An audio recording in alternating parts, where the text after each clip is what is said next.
Hi there, Aaron here from howtosing.com, and I want to talk to you about how to increase your vocal range. I want to tell you a quick little story about something that happened to me when I was 17. I was singing back then. I was traveling with a choral singing group. You kind of sing solos and we danced and all that stuff. It was fun, and I was kind of the younger one of the group, and there were different kind of solos that you can sing, and there were obviously some that were more coveted than others, that were harder, and it was more like the crowd would cheer more. So there was this certain solo that I really wanted. It was kind of the hardest solo, but I didn't get it for the first several performances, maybe the first several months, but eventually it was given to me, so I was really excited. So I was practicing it. It felt a little out of my range, but I just thought I'll just belt out the note and it'll be fine on that note. Everything else is pretty easy. It was really just this one note, and I just thought I'll just kind of give it the force and it'll be fine.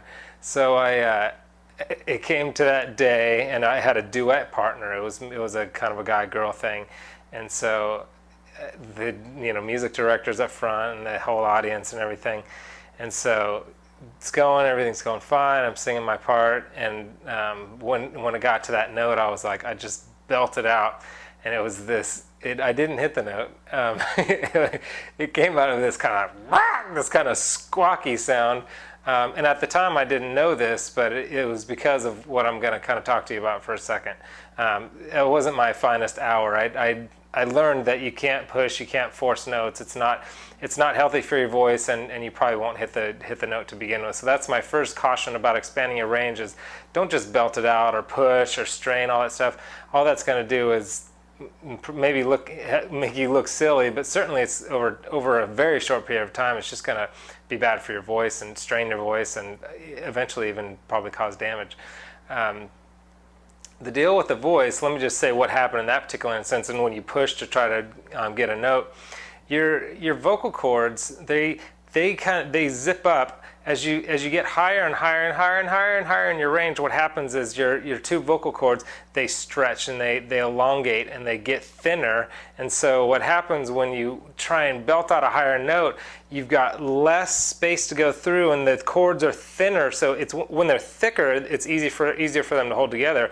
But when they're thinner and stretched out, when you get up top there, it's like really tight. So when you're blowing, when you try to push, you're forcing too much air through that, and it just goes, and they just blow right open. And that's the sound of that falsetto sound. That's why it's so airy. It's too much air for your vocal cords to hold together. So that's not what you want to do. Although falsetto, a lot of people use falsetto as kind of a stylistic device, and I think it could be really cool in the right context. But what you really want is you want those rich, heavy, nice big full tones up in the top of your range, and that's in your head voice. So the real way to sing high notes is to develop a mix or a mixed voice, a blended voice. What that basically means is it's a voice, it's blending between your chest register. When you talk, you normally speak out of your chest voice. You can feel your chest resonate when you do that. And your head voice, your head voice is up there. So you want to blend. Most people have kind of breaks or cracks, or it's really just a transition or a bridge in between those two breaks. And the idea is to smooth out that bridge so you have one big, long, blended voice. So you want to be like, ooh, you want one big blend. You don't want it to be like, ooh, to break or crack right there. So how do you do that?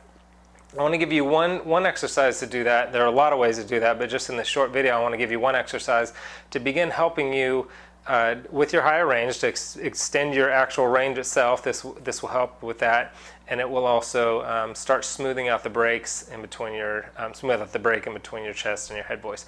I call it just the hootie slide, because it's like a hoo. It's like a kind of a under there, but it's a whoo sound. And the reason it's this sound is because that sound will help keep your larynx steady, rather than a lot of times your larynx will raise up when you're trying to sing high notes, and that's what that narrows the wind passage there. So that's why you get so much tension. It's hard to hit those higher notes.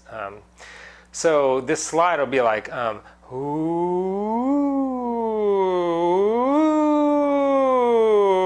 almost like a siren. Ooh. cool. So just, that's something that you can do throughout the day. You can do for several minutes at a time, and what that will begin to do is it'll begin to expand your range and kind of smooth out those transitions. Like I said, I'm on howtosing.com, and I've got a ton of tips and tricks and articles and all kinds of free stuff on there for you if you want to learn more about how to sing. And in fact, I have up there right now a further explanation of how to sing high notes, and some really great tips, kind of tips that the pros use on there. So just for stopping by there, howtosing.com, you can click the link below to get there as well. I'll give you that video for free. So anyway, I hope this is helpful, and I'll see you at howtosing.com.